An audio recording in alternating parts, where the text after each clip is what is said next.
श्रीगुरुभ्यो नमः। हरिः ओम। नारायण।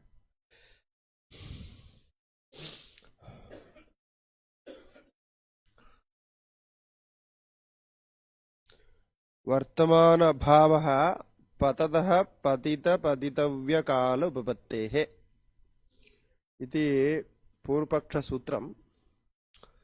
पूर्वं प्रत्यक्षादीनाम् अप्रामाण्यं त्रिकाल्य असिद्धेः इत्युक्तम्।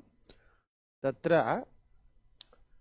अधीत अनागत वर्तमान इति कालसंज्ञकाः सन्ति। वर्तमान अभाव वर्तमान काल अभावः इति पूर्वपक्षस्य अभिप्रायः। वर्तमान अभावे प्रत्यक्षादिकं न भवति इति अभिप्रायः। तदेव भवति।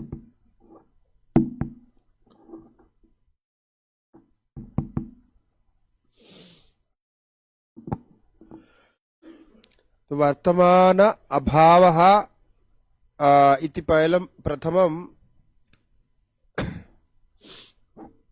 वर्तमानं किमिति ज्ञातव्यम्। तदनन्तरं वर्तमान अपेक्षया भावी भूत कालानां ज्ञानं भवति। तदा किमिति वर्तमानं वर्तमानकालः कः?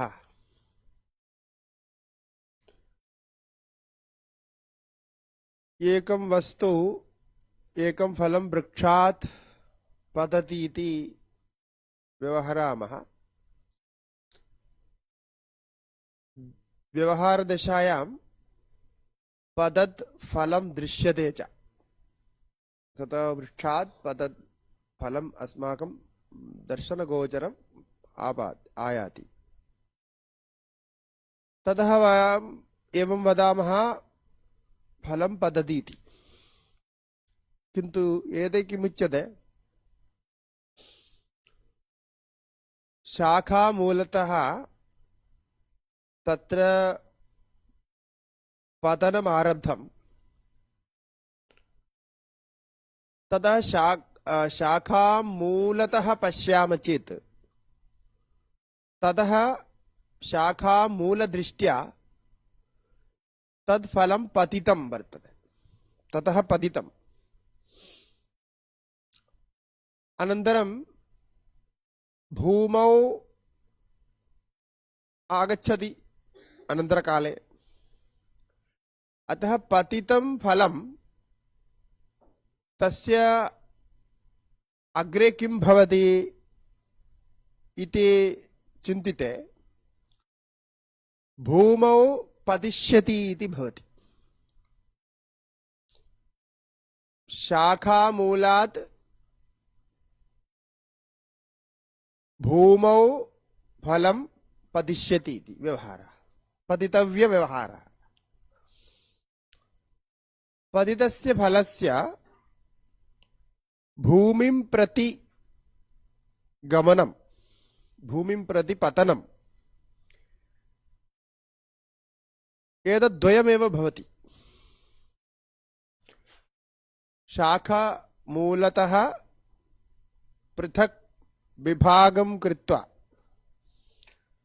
ततः पतितं फलम् इदानीं भूमिं प्रति पतति। अतः पतित पतितव्य काल उपपत्तेः। पततः वस्तुनः वस्तुतः किं भवति? पतित पतितव्य कालः एव। पतितव्य कालः भाविकालः, पतितः भूतकालः। अतः मध्ये वर्तमानकालस्य अवकाशः नास्ति इति। वर्तमानकालमत्र कालः कः भवेत्? तद् मध्ये भवितुं नार्हति। ततः पतितः पुनः पतितः पुनः पतितः अनन्तरं भूमौ पतितव्यः इति। पुनः अपि भूमौ फलम् आगतं भवति चेत् पतितमेव इत्येव व्यवहारः। पतति इति यद्यपि व्यवहारे वदामः किन्तु वस्तुतः पतति इति कालविशेषः नास्ति इति। तस्य ज्ञानार्थं वर्तमानस्य स्वभावः कः इति ज्ञातव्यम्। वर्तमानकालसंज्ञा कस्य भवति इति। वर्तमानक्रिया भवति भूतकाल, past tense, present tense, future tense इति। किन्तु वर्तमानकाल कः, तस्य लक्षणं किम्?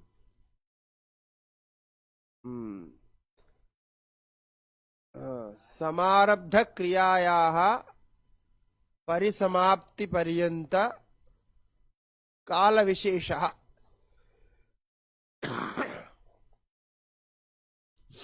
इति व्याकरणशास्त्रे अस्ति। समारब्धक्रियायाः परिसमाप्तिपर्यन्त कालविशेषः। अतः वर्तमानकालः कः इति साक्षात् निश्चेतुं न शक्नुमः, अपि तु क्रियापेक्षया भवति। क्रियापेक्षया भवति। यथा भक्षयामः इति वर्तमानप्रयोगे यावद् कालं भक्षयति, भक्षणक्रिया प्रचलति, तावत् कालस्य नाम तावान् कालः वर्तमानकालः इति। भक्षणक्रिया आरब्धा अनन्तरं परिसमाप्ति इति। एवं देवदत्तः जीवति। जीवति इत्युक्ते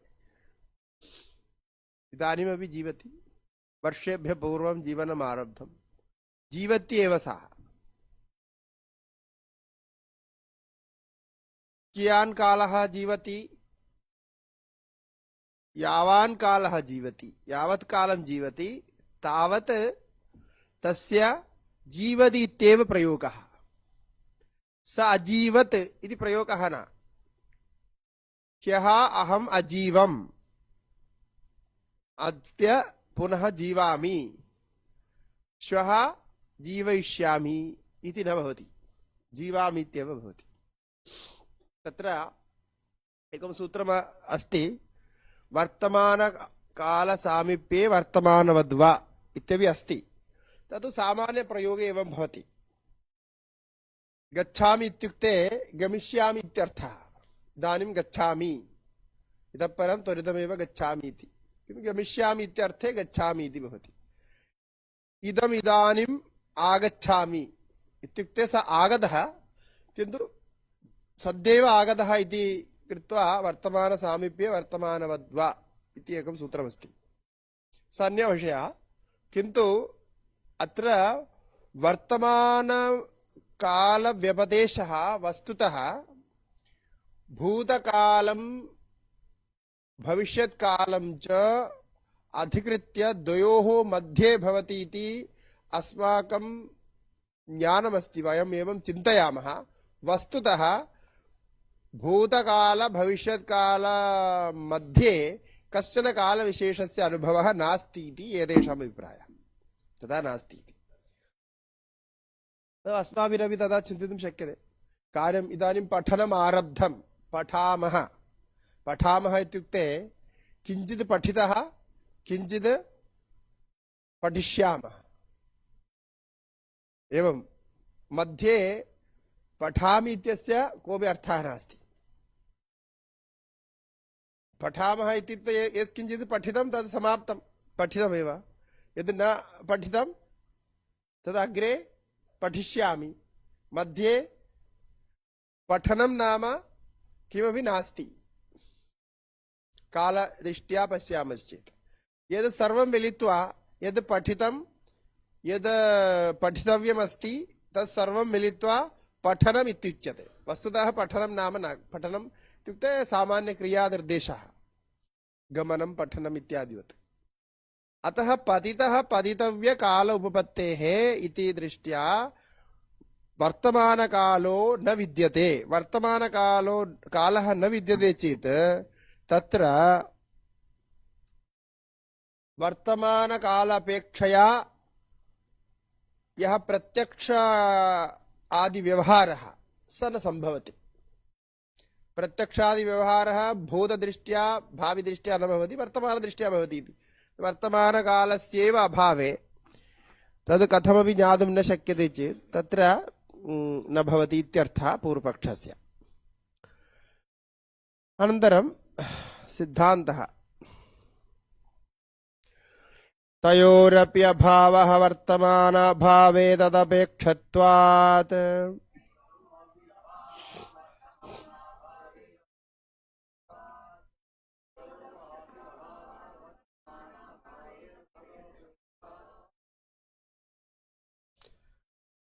अत्र उच्यते तयोरपि अभावः, तयोरपि भूत भावि कालयोः अपि अभावः वर्तमान अभावे। वर्तमान कालम् अनङ्गीकृत्य भूतकाल भविष्यत्काल व्यवहारः न सम्पत्स्यते इति वर्तमान कालम् अङ्गीकार्यमेव इति अंगीकृत्य एव वक्तव्यम्। तयोरपि अभावः वर्तमान अभावे तदपेक्षत्वात् इत्युक्ते वर्तमान अपेक्षत्वात् भूत भविष्यत् कालयोः। अत्र एवमस्ति भाष्ये क्रियाव्यङ्ग्यः पदतीति यदा पदनक्रिया विपरता भवति स कालः पतितकालः। इदानीं पतितकालः इति अस्ति, पतित पतितव्य कालोपपत्ते इत्यत्र पूर्वपक्षसूत्रे पतितकालः इत्युक्ते क्रियाव्यङ्ग्यः, कालः क्रियाव्यङ्ग्यः भवति, क्रियया एव कालस्य अनुभवः इति।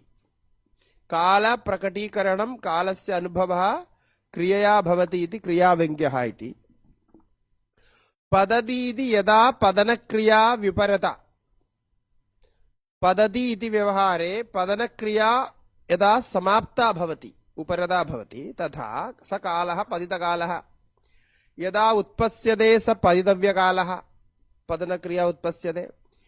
यदा द्रव्ये वर्तमानक्रिया गृह्यते स वर्तमानकालः, वर्तमानक्रिया यदा द्रव्ये गृह्यते वर्तमानकालः। यदि च अयं द्रव्ये वर्तमानं पतनं न गृह्णाति कस्य उपरमं कस्य वा उत्पत्स्यमानता इति वक्तव्यं भवति। वर्तमान क्रियैव नास्ति चेत्, क्रिया तु अस्ति, पूर्वपक्षस्य अभिप्रायः क्रिया अस्ति, सा क्रिया भूत संबंधेन भवति अथवा भविष्यत् संबंधेन भवति, वर्तमान संबंधेन न भवति इति। किन्तु भूत भावि कालयोः सापेक्षत्वं दृश्यते। कथं सापेक्षत्वम् इत्युक्ते भूतक्रिया उपरता भवति, इदानीं क्रिया नास्ति, क्रिया समाप्तिः। भविष्यत् क्रिया तु न आगता अस्ति। यस्मिन् क्षणे भूतक्रिया उपरता भविष्यत् क्रिया न आगता तस्मिन् क्षणे किं भवेत्? वर्तमानं भवेत् इति वक्तव्यम्। अन्यथा उपरतक्रिया तु क्रिया न भवति, उपरतक्रिया तु समाप्ता क्रिया, तत् उपरतत्वादेव समाप्ता इति। भविष्यत् क्रिया तु न आगता इति सापि क्रिया न भवति। क्रिया इत्युक्ते करणसामग्रीण आदीनां व्यापारः, करणसामग्री आदीनां व्यापारः भूतेन दृश्यते, भविष्यति अपि न दृश्यते। दृश्यते चेत् तस्मिन् क्षणे एव वर्तमानकालः पतनम् इति क्रिया भवति इति वक्तव्यम्। अतः पतितः इति भूता क्रिया उपरता, पतितव्यकालः इति च उत्पत्स्यमाना क्रिया, उभयोः कालयोः क्रियाहीनत्वात् अयं हेतुः। यद्यपि पूर्वपक्ष उक्त अनुसारेण अपि वक्तुं शक्यते क्रियायाः पूर्वांशः उत्तरांशः इति स्वीकृत्य, किन्तु क्रिया कुत्र भवति इति प्रश्नः।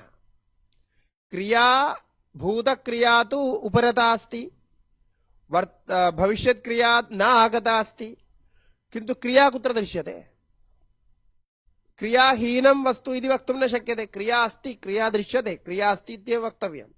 अतः क्रियाहीनं कालद्वयमस्ति इत्यतः पतति इति क्रियासम्बद्धं, पतति इति व्यवहारः, समारब्धक्रियायाः समाप्तिपर्यन्त व्यवहारः मध्ये पतति इति, फलं पतति इति।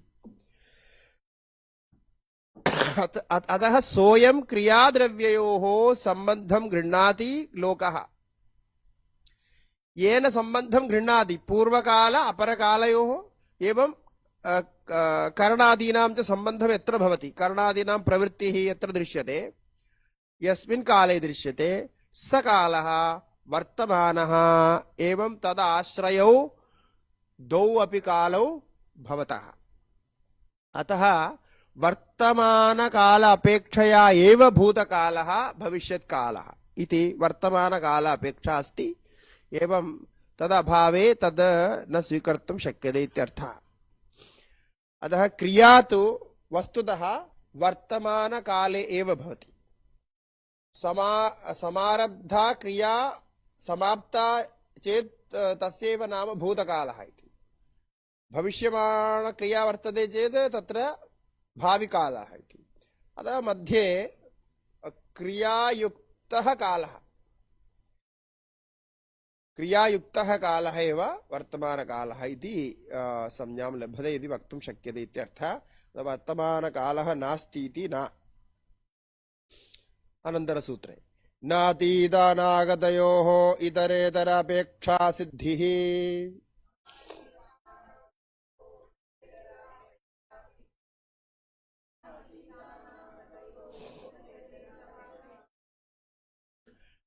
इदानीं तदपेक्षत्वादिति सिद्धान्तिना उक्तं। तत्र पूर्वपक्षेण एवं वक्तुं शक्यते। तत्र अपेक्षा अतीत अनागतयोः परस्परं भवेत्। तदपेक्षत्वादित्युक्ते अतीतस्य अपेक्षा अस्ति अनागतस्य, अनागतस्य अपेक्षा अस्ति अतीतस्य इति। अतीतस्य अपेक्षा अनागतस्य एवं तदपेक्षत्वादिति इतरेतर अपेक्षया अपि वक्तुं शक्यते वर्तमान अपेक्षा मास्तु इति।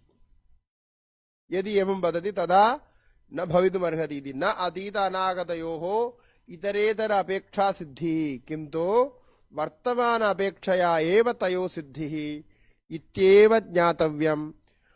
कुतः इत्युक्ते एवमेव अस्माकं बुद्धिः ज्ञानमस्ति।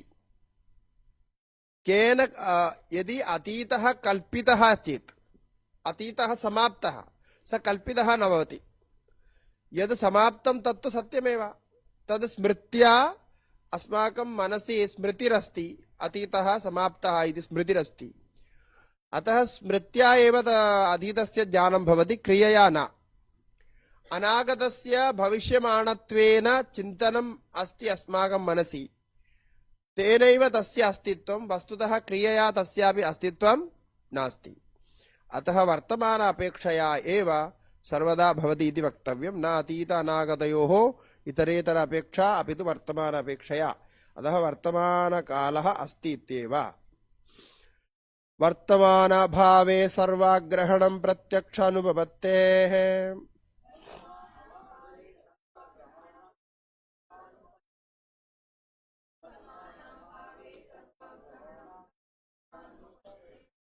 अयमेव अत्र महान् दोषः वर्तमान अभावे, वर्तमान अनङ्गीकारे। इन्द्रियार्थ सन्निकर्षजं प्रत्यक्षं न च अविद्यमानानाम् असद् इन्द्रियेण सन्निकर्ष्यते। असद् वस्तु, वस्तु एव नास्ति, भूतं वस्तु नास्ति, भविष्यद् वस्तु नास्ति। इदानीम् इन्द्रियार्थ सन्निकर्षः केन भवेत्? इन्द्रियार्थ सन्निकर्षः केन भवेत्? भूतं वस्तु गतं, गतं तु गतमेव, अनागतं तु न आगतं नास्ति। अतः इन्द्रियार्थ सन्निकर्ष ज्ञानं येन भवति तद् विद्यमानमेव भवति। अतः तत्र वर्तमानकाल अपेक्षा अस्ति। अविद्यमानस्य संपर्कः जायते इति कस्यापि अनुभवः नास्ति। इन्द्रियार्थसन्निकर्षकाले अविद्यमानस्य संपर्कः जातः, विद्यमानस्य न अविद्यमानस्य संपर्कः जातः इति अनुभवः अस्ति वा कस्यापि? कस्यापि नास्ति। विद्यमानस्य एव अपेक्षा अस्ति। नहीं तो भोजनादिव्यवहारः इत्यपि न भवितुम् अर्हति। सर्वं तत् अस्ति एव। अतः वर्तमान अभावे सर्व अग्रहणं, कस्यापि ग्रहणं न भवति। प्रत्यक्ष अनुमान उपमानादि कस्यापि सर्व प्रमाण विलोपः भवति। सर्वेषां वस्तूनाम् अग्रहणं च भवति। तद् सर्वं लोक अनुभव विरुद्धमिति तदा स्वीकर्तुं न शक्यते। वस्तुतः अस्ति द्रव्यं, जानामि द्रव्यम्, अहं भक्षयामि, पचामि, छिनक्ति, गच्छामि इत्यादि व्यवहारः स्वयं अनुभूतः। अतः तस्य निराकरणं कर्तुं न शक्यते। अतः वर्तमानस्य अङ्गीकारः आवश्यकः। वर्तमान अभावे सर्वाग्रहण प्रत्यक्षानुभूतेः। कृतता कर्तव्यतोपपत्तेः स्तु भयथा ग्रहणम्।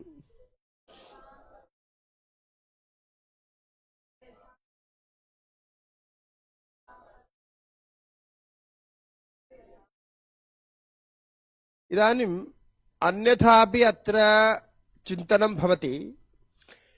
कृतता, कृतता इत्युक्ते समाप्तक्रिया, भूतक्रिया।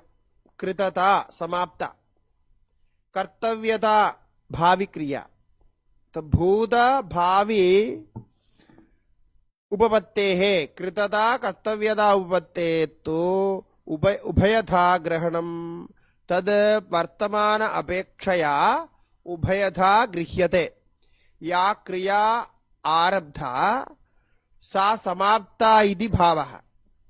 क्रिया आरब्धा अनन्तरं समाप्ता च। तो समाप्ता क्रिया का इत्युक्ते आरब्धा पूर्वं वर्तमानकाले या क्रिया आसीत् सा कृता इदानीं समाप्ता इत्युच्यते। एवमेव भावी उपलब्धिरेव एवमेव। अतः वर्तमान अपेक्षया एव भूत उपपत्तिः भावी उपपत्तिश्च एवमेव भवति। क्रिया संतान अनारब्ध चिकीर्षितो अनागतः कालः पक्ष्यति इत्यादि व्यवहारः तत्र भवति।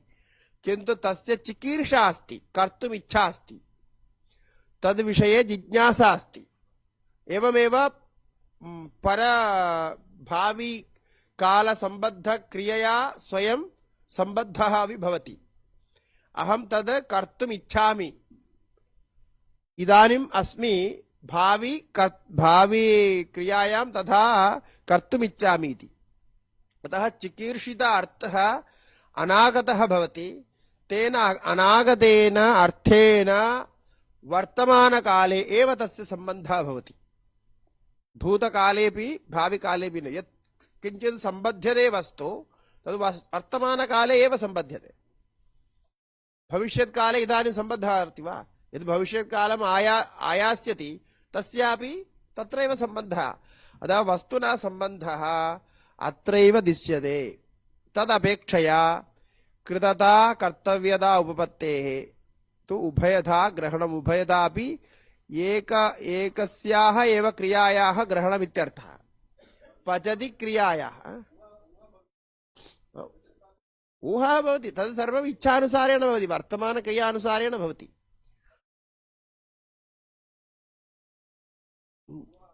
नहीं, ऊहादिकमपि वर्तमान अपेक्षया एव भवति। तत्र विषय विशेषे इच्छा अस्ति चेत् तं विषयम् ऊहते। यदि विषय विशेष इच्छा अस्ति चेदेव ऊहते, अन्यथा चेत् कथम् ऊहनं भवति? विषय विशेष ज्ञानं तु अत्रैव अस्ति।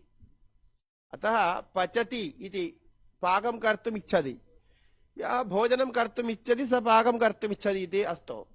किन्तु पचति इत्युक्ते पचनक्रियाम् अहं करोमि, वर्तमानकाले करोमि इत्यर्थः। तदिच्छया इदानीम् अवसरः नास्ति चेत् पक्ष्यामि इति एवं वचनं भवति तत्र, किन्तु तस्य अर्थः पचति इत्येव अर्थः। पक्ष्यामि इत्युक्ते काल व्यवधानेन तथा वदति, किन्तु पचति इत्येव तस्य अर्थः, अहं पचामि इत्येव तस्य अर्थः भवति।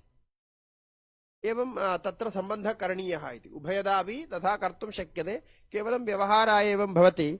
वस्तुतः वर्तमानपागादिक्रिया एव क्रियानाम् अस्ति, न भाविक्रिया क्रिया अस्ति, न भूतक्रिया क्रिया अस्ति इति तात्पर्यम्। अतः इन्द्रियार्थसन्निकर्षज्ञानं वर्तमानकाले एव भवति, प्रत्यक्षज्ञानं तथैव भवति। अस्तु,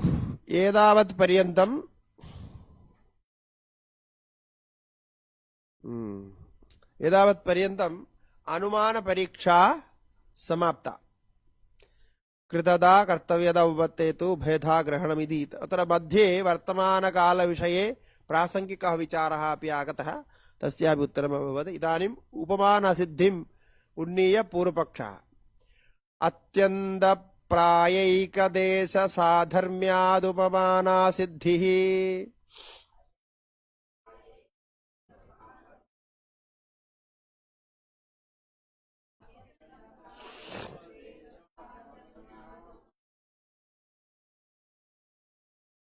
किमुक्तं सिद्धान्तिना साधर्म्याद् सादृश्याद् उपमानसिद्धिरिति पूर्वमुक्तम्, तद् न सम्भवति इति पूर्वपक्षसूत्रम्। अत्र सिद्धान्तसूत्रमिति लिखितमस्ति, सर्वं पूर्वपक्षसूत्रमस्ति। अत्र बहु शोधनं कर्तव्यमस्ति अस्मिन् PDF मध्ये। यत्किञ्चित् क्रियते लोकैः, तत्र सामान्येन दृष्ट्वा भाष्यादिकं दृष्ट्वा कर्तव्यं भवति, किन्तु कुत्रापि सिद्धान्तसूत्रं लिखितं, कुत्र पूर्वपक्षसूत्रं किमपि लिखितमस्ति। अत्र पूर्वपक्षसूत्रमस्ति इदं 45तमः सूत्रः। अत्यन्त प्राय एकदेश साधर्म्यात् उपमान असिद्धिः। कुत्र अर्थः कः?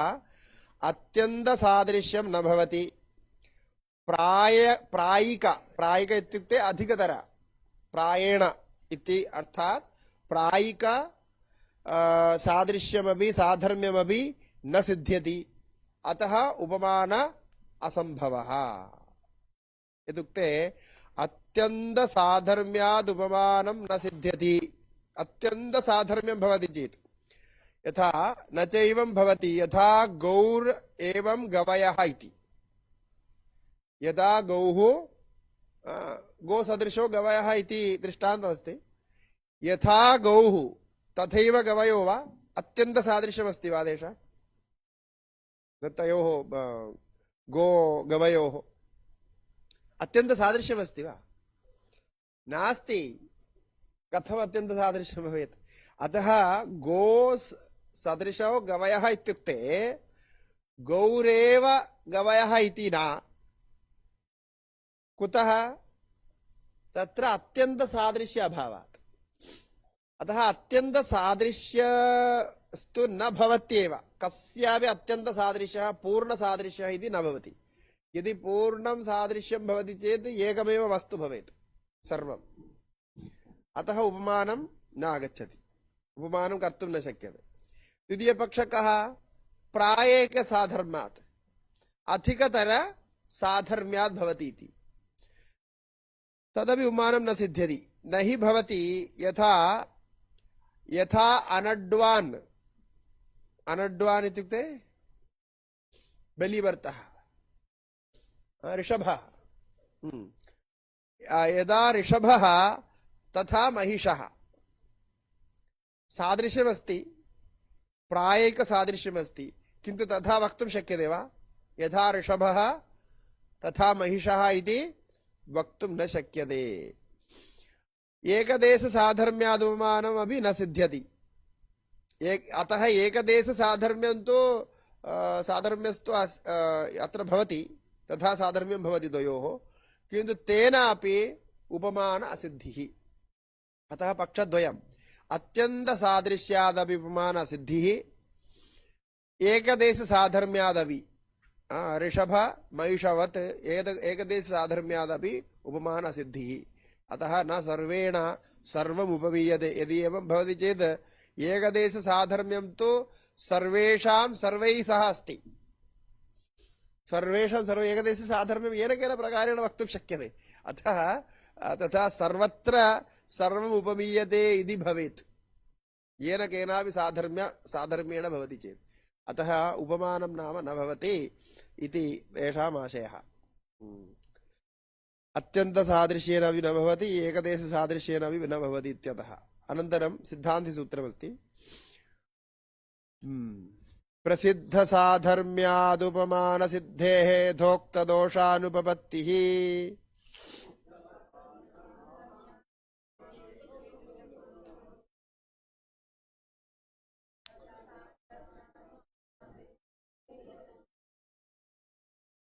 अत्र सिद्धान्तिनाम् अभिप्रायः कः? वयं न अत्यन्तसादृश्यं वदामः, नापि प्रायिकसादृश्यं वदामः। प्रायिकसादृश्यम् इत्युक्ते एकदेशसादृश्यम्, अधिकतरसादृश्यं तदपि न वदामः। किन्तु किं वदामः? प्रसिद्धसाधर्म्यमेव वदामः। शब्दः परिवर्तितः।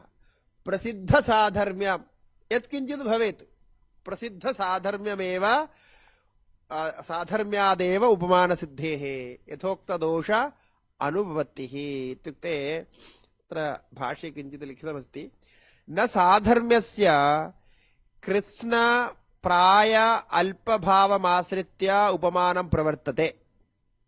साधर्म्य विषये सादृश्य विषये एवं वक्तव्यम्। अत्र परिष्कारः कर्तव्यः।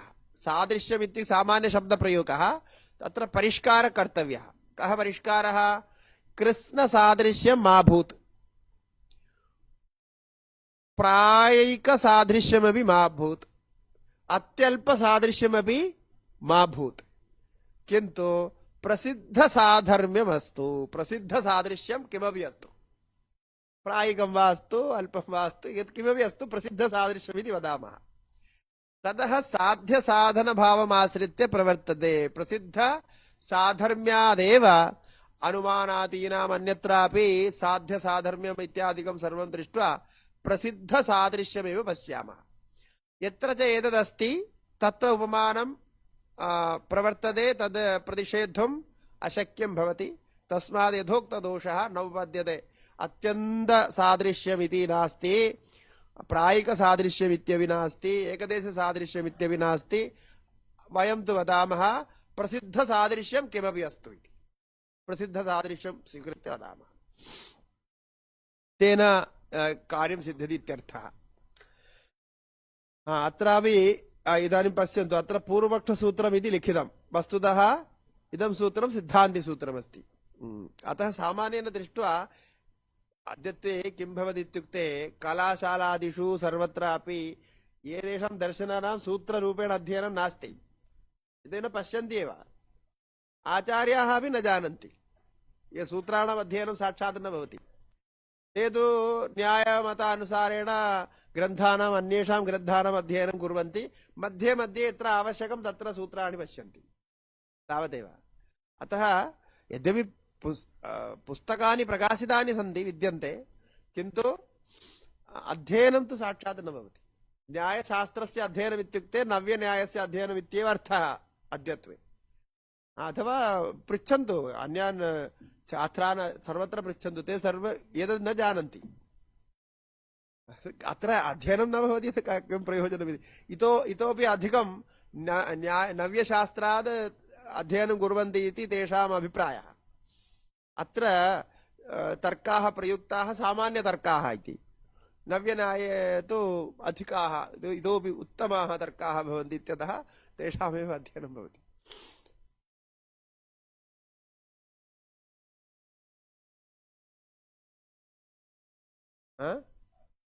तदेव उच्यते। इदानीं शब्दप्रयोगे अल्पसादृश्यं, पूर्णसादृश्यं इत्यादि उक्ते तु दोषः भवति। किन्तु प्रसिद्धसादृश्यं किमपि स्वीकरोतु,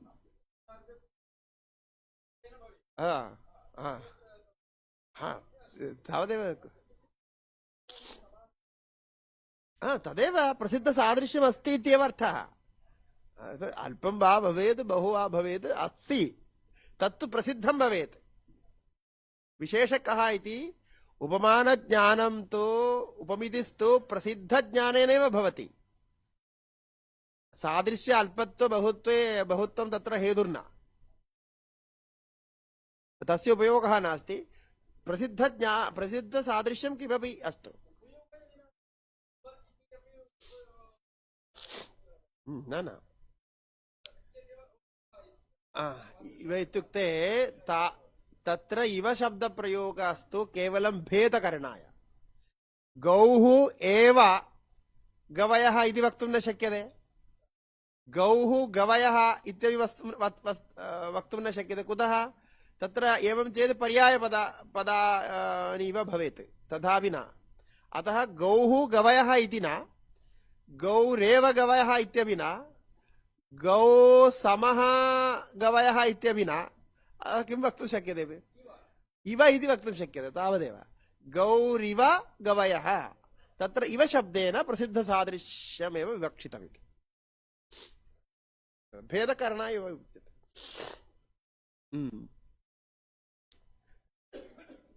अनन्तरं प्रत्यक्षविषये एव प्रत्यक्षेण प्रत्यक्षसिद्धेः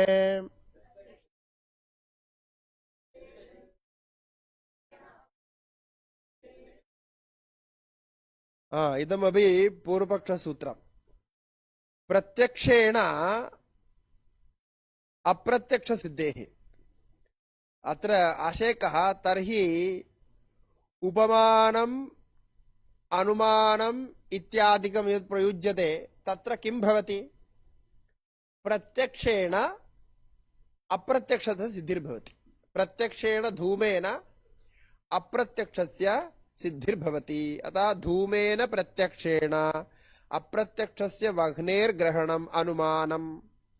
एवं गवा, गौः प्रत्यक्षा गौः, गवा प्रत्यक्षेण अप्रत्यक्षस्य गवयपदार्थस्य ग्रहणम्। अतः न इदम् अनुमानाद् विशिष्यते इति अभिप्रायः। अतः उपमानं नाम अनुमानमेव, अनुमानात् अस्य विशेषः कोऽपि नास्ति।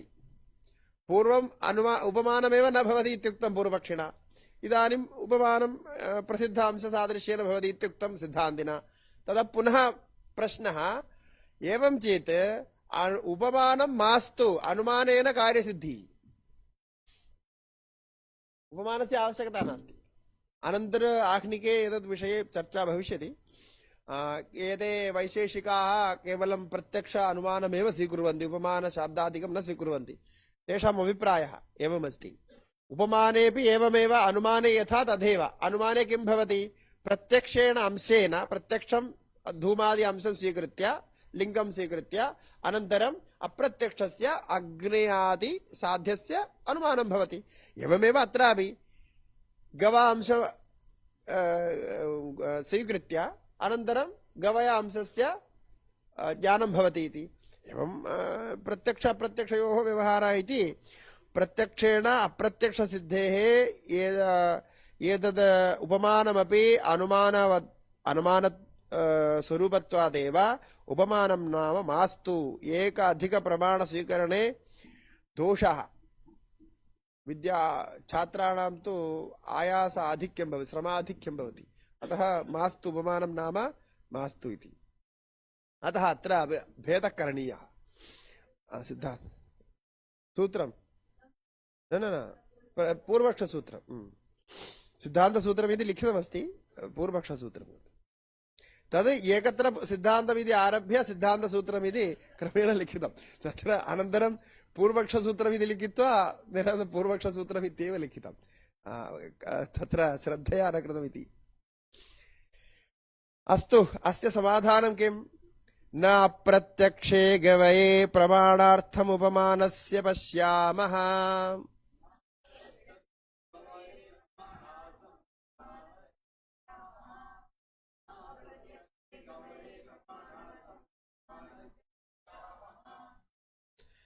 अत्र भेदः कः इति सूक्ष्मतया पश्यन्तु। अनुमानस्थले अप्रत्यक्ष वह्नि सत्तायाः ज्ञानं भवति, वह्निरप्रत्यक्षः एव भवति अनुमानस्थले। कदा अप्रत्यक्षा वह्निः? अनुमानकाले अनुमितिकालेऽपि अप्रत्यक्षः एव भवति अग्निः। एवमेव स्थितिः। प्रत्यक्षः धूमः, वह्निरप्रत्यक्षः, अनुमानकाले अनुमानप्रवृत्तिकाले अनुमितिकाले अनन्तरम् अनुमानफल उत्पत्तौ अपि वह्निः अप्रत्यक्ष एव भवति। किन्तु उपमाने तथा न। उपमाने तु न प्रत्यक्षे गवये प्रमाणार्थम् उपमानस्य पश्यामः। वयं तथा न पश्यामः। भवन्तः पश्यन्ति, किन्तु अस्माकं तथा न। उपमाने तु प्रथमं गवय पदार्थ प्रत्यक्षः, गौ पदार्थ प्रत्यक्षः, अनन्तरम् उपमिति काले गवय पदार्थोऽपि प्रत्यक्षः, तस्यापि दर्शनं भवति। अतः अत्र भेदः। तत्र अनुमाने तु अनुमानकाले अनुमितिकाले द्वयोरपि कालयोः अग्निः अप्रत्यक्ष एव भवति, अप्रत्यक्ष एव तिष्ठति। किन्तु अत्र उपमानकाले गवयपदार्थः अप्रत्यक्षः, किन्तु उपमिति काले गवयपदार्थोऽपि प्रत्यक्षः भवति। भेदः एव स्पष्टः भेदः। तद्दृष्ट्वा एव वदति खलु अयं गवयपदार्थवाच्यः इत्यादिकं। तदा दृष्ट्वा एव वदति। अतः न प्रत्यक्षे गवये प्रमाणार्थम् उपमानस्य पश्यामः। ततः उपमानस्थले गवयः इति अप्रत्यक्षेऽपि उपमानप्रमाणेन प्रतिपाद्यस्य साध्यस्य गवयपदवाच्यस्य तत्काले अप्रत्यक्षत्वेऽपि उपमानकाले, उपमानकाल इत्युक्ते उपमिति करणकाले सादृश्यज्ञानकाले यदा स स्मरति तस्मिन् काले। किन्तु अनन्तरं तत्र यथा तं गवयपदार्थं पश्यति सः, स देवदत्तः गवयपदार्थं पश्यति, वन अरण्यं दृष्ट्वा पश्यति, तस्मिन् काले सोऽपि पदार्थः प्रत्यक्षः भवति इति अयं भेदः। अतः अनुमान उपमानयोः भेदः अस्ति इत्यतः वयम् उपमानमपि स्वीकुर्मः इत्यर्थः। तथा सति उपसंहारादुपमानसिद्धेन अविशेषः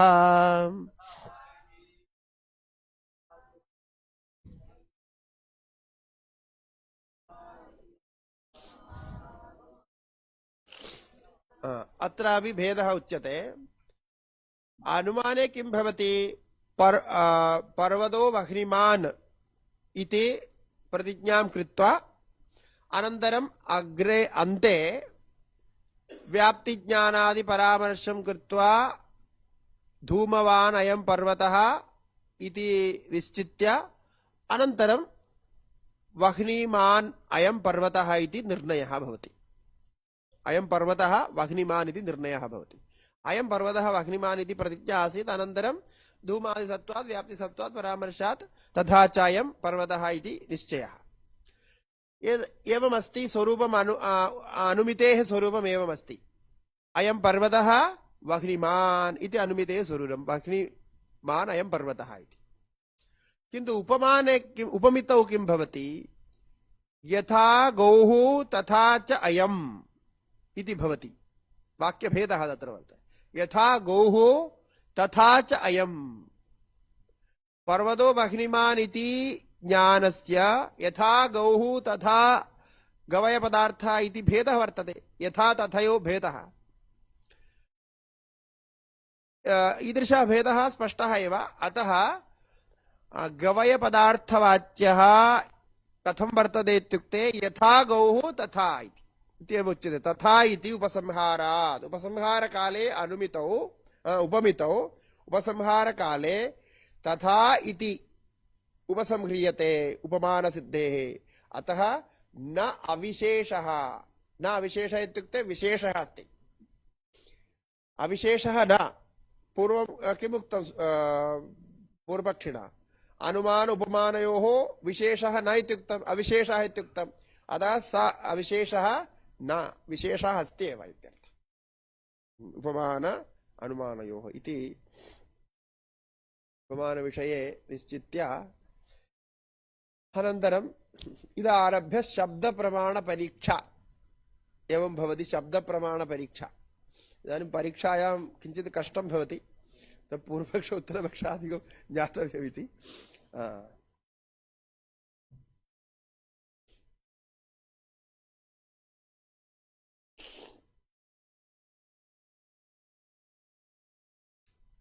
शब्दः अनुमानम् अर्थस्य अनुपलब्धेः अनुमेयत्वात्।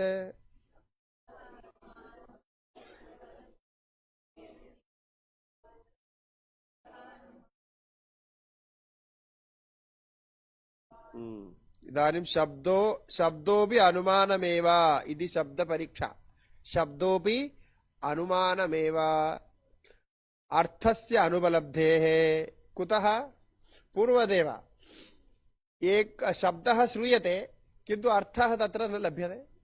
अर्थ अपरोक्षत्वात् परोक्षत्वात् अर्थस्य अनुपलब्धेः अनुमेयत्वात्। कथं ज्ञायते अस्य शब्दस्य अयमर्थः इति?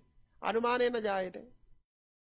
अस्य शब्दस्य अयमर्थः इति अर्थस्य परोक्षत्वात् अनुमानेन ज्ञायते इत्यतः शब्दोऽपि अनुमानमेव, शब्दस्यापि आवश्यकता नास्ति इति वैशेषिकानाम् अभिप्रायः।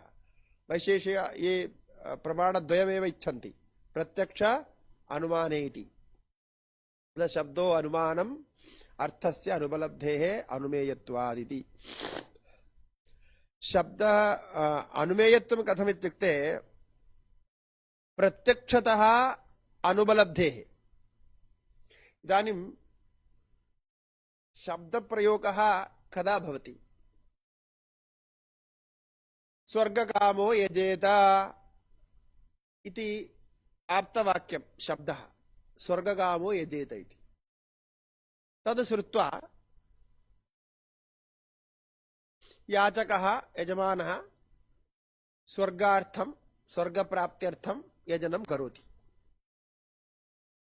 यजति सा तत्र स्वर्गं गन्तुं।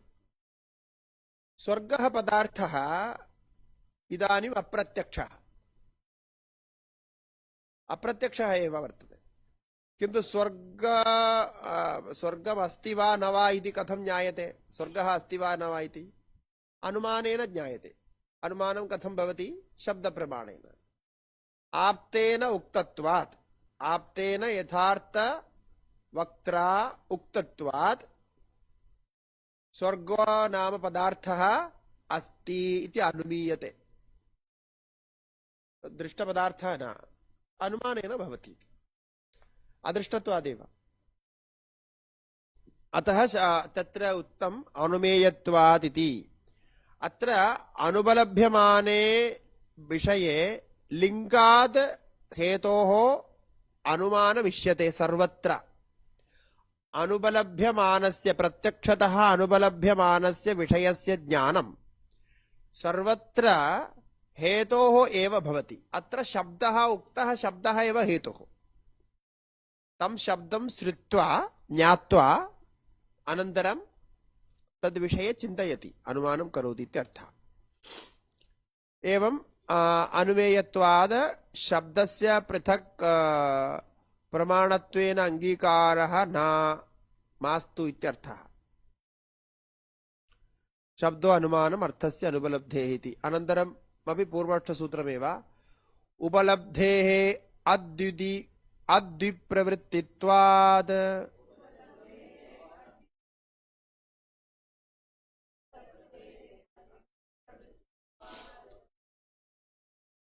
इदश्च अनुमानं शब्दः। एतेनापि कारणेन अनुमानमेव भवति शब्दः। कुतः? तेषाम् तयोः अनुमानशब्दयोः एक प्रकारेण प्रवृत्तित्वात्। अद्विप्रवृत्तित्वात् इत्युक्ते द्विप्रवृत्तिर्नास्ति, द्विधा प्रवृत्तिर्नास्ति, एकरूपेणैव प्रवृत्ति। अनुमानप्रक्रिया यथा भवति तथैव शब्दज्ञानप्रक्रियापि इत्यभिप्रायः। उपलब्धेः शब्दज्ञानस्य उपलब्धिरिति ज्ञानमिति उच्यते अद्विप्रवृत्तित्वात् एकप्रकारेण प्रवृत्तित्वात् शब्द अनुमानयोः अतः अतः अपि अस्मादपि कारणात् अनुमानमेव शब्दः प्रवृत्तिभेदः नास्ति प्रकारभेदः नास्ति अस्तु तदपि स्वीकुर्मः अनन्तरं तृतीयसूत्रं सम्बन्धाच्च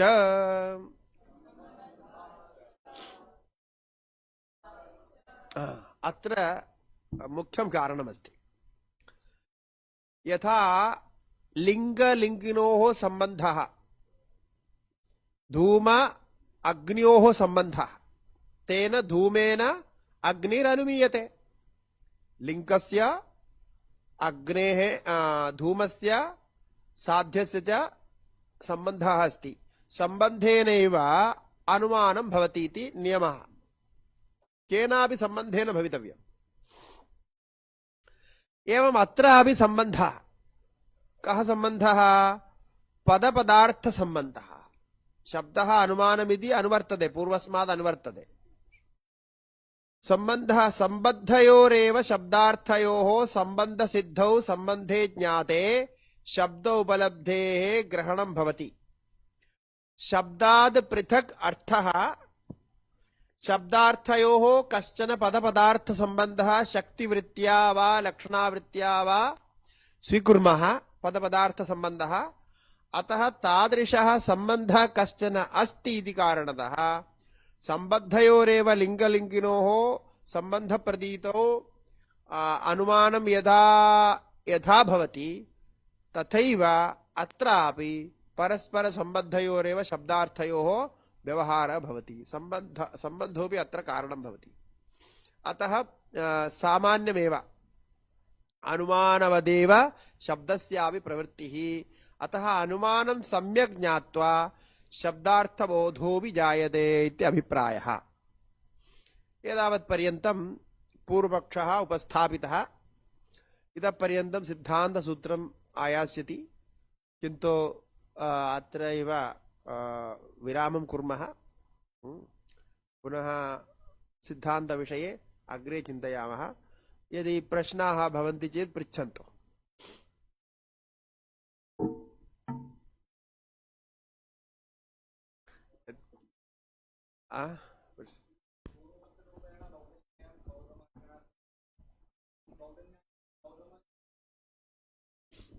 बौद्धन्यायं गौतमन्यायात् पुरातनमिति इदानीं पश्यामः चेत् तथैव गौतमसूत्र बौद्धसूत्र बौद्धदर्शनानन्तरमेव भवति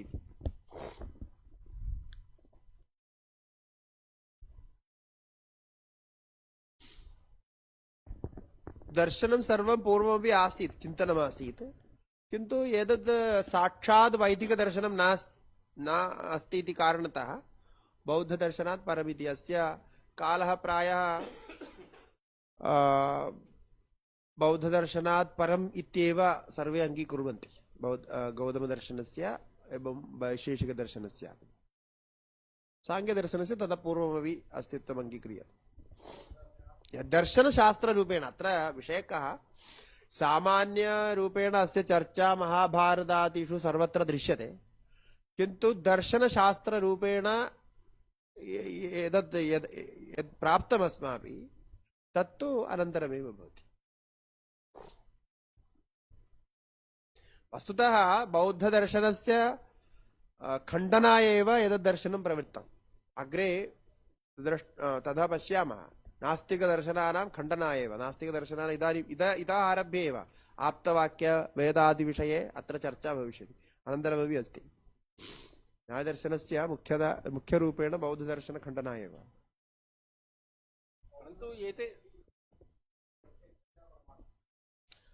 न प्रत्यक्ष अनुमानं द्वयमपि प्रमाणं बौद्ध काणादयोः प्रत्यक्ष अनुमान प्रमाणं परन्तु एते बौद्धदर्शनाः गौतमेन न प्रणीतं किल अन्य कोऽपि तदनन्तरं बौद्धदर्शनं बुद्धेन गौतमेन न प्रणीतं किल न तेन तु बुद्धेन केवलं भाषितमेव अनन्तरं दर्शनरूपेण अनन्तरमेव सर्वं पंडिताः दार्शनिकाः इति ते शास्त्रार्थं कृत्वा न्यायादिकं प्रयुज्य तदनन्तरमेव भवति। माध्यमिकारिकातीति अस्ति तेषाम्।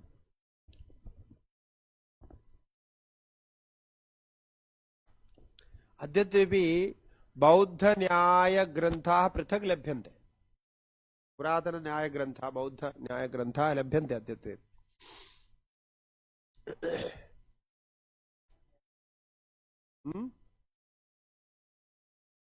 न्यायशास्त्रे अस्ति, न्यायशास्त्रे अनन्तरमस्ति। येन प्रेणितं बौद्ध न्याय तेषां शिष्याः बहवः सन्ति, नागेश इत्यादि नाम्ना बहवः सन्ति।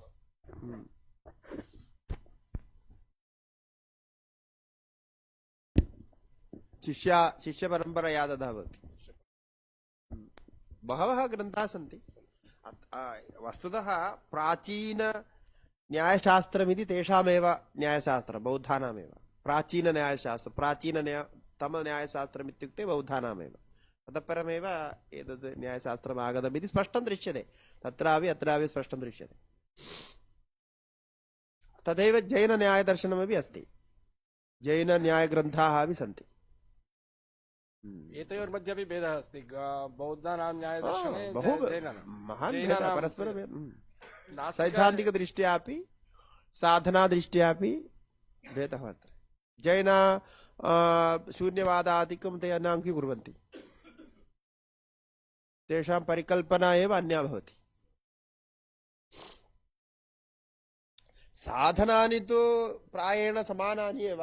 अत्र यानि साधनानि सन्ति तान्येव तत्रापि बौद्धदर्शनेपि जैनदर्शनेपि दृश्यन्ते, किन्तु तत्त्वज्ञानदृष्ट्या भेदः वर्तते।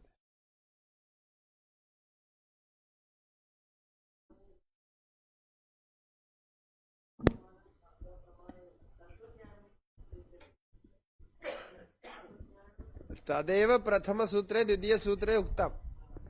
तत् द्वितीयसूत्रं पश्यन्तु। दुःखादीनां निवृत्तिः मिथ्याज्ञाननिवृत्तेः भवति। तद् तत्त्वज्ञानार्थमेव अत्र आरम्भः। तत्त्वज्ञानात् निःश्रेयसः। किमर्थमिदं सर्वम् उच्यते? निःश्रेयसार्थमेव इत्यर्थः। प्रथमद्वितीयसूत्रयोः तत्र चर्चा अभवत्।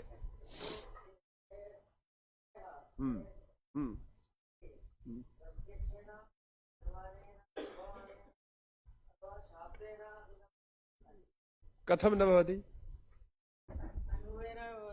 न तथा न। अनुभवस्य को अर्थः? अनुभवः इति कः भवति? किं भवति अनुभवः? अनुभवः इत्युक्ते एतेनैव भवति। इदानीं प्रत्यक्ष इदानीं पुस्तकं पश्यामि इति अयमपि अनुभवः खलु। अनुभवेन इत्युक्ते कः अनुभवः? अनुभूति एतेन भवति वा? प्रत्यक्ष अनुभूतिरस्तु अनुभवः अस्तु, अर्थः एकः एव, किन्तु कः विवक्षितः? अनुभूतिरित्युक्ते कः विवक्षितः? अयमपि अनुभवः एव। तत् सर्वम् अनुभवत्वेन अनुभवः सर्वं सामान्यमेव भवति। इदानीं भवतः अभिप्रायः वेदान्तिनाम् अनुभवः इति वा? वेदान्तिनाम् अनुभवः, वेदान्तिनाम् अनुभवः इत्युक्ते वेदान्तिनं प्रति प्रष्टव्यम्। अत्र न्यायशास्त्र नैयायिकं प्रति वेदान्तिनाम् अनुभवः ते तु न अङ्गीकुर्वन्ति। अतः इदानीं वयं नैयायिकाः, वेदान्तिनः न स्मः। अतः तान् प्रति प्रष्टव्यं, ते किं वदन्ति इति। तत्र अस्ति अनुभव अवसानत्वात् ब्रह्मविद्यायाः इत्यादिकं तत्र अस्ति। संशयस्य कारणं तत्त्वज्ञानं नाम एकमेव अस्ति। इदानीम् अहमपि नैयायिकरूपेण अत्र उपविशामि। वेदान्तिरूपेण चेत् कथं तद् वक्तुं शक्यते? इदानीं नैयायिकरूपेण वक्तव्यं। न्यायशास्त्रे तु एवमस्ति इति। अनुभवः स्वीकुर्वन्ति, एतेपि स्वीकुर्वन्ति अनुभवरूपेण। प्रत्यक्षादि प्रमाणानि अनुभवरूपेण एव सन्ति।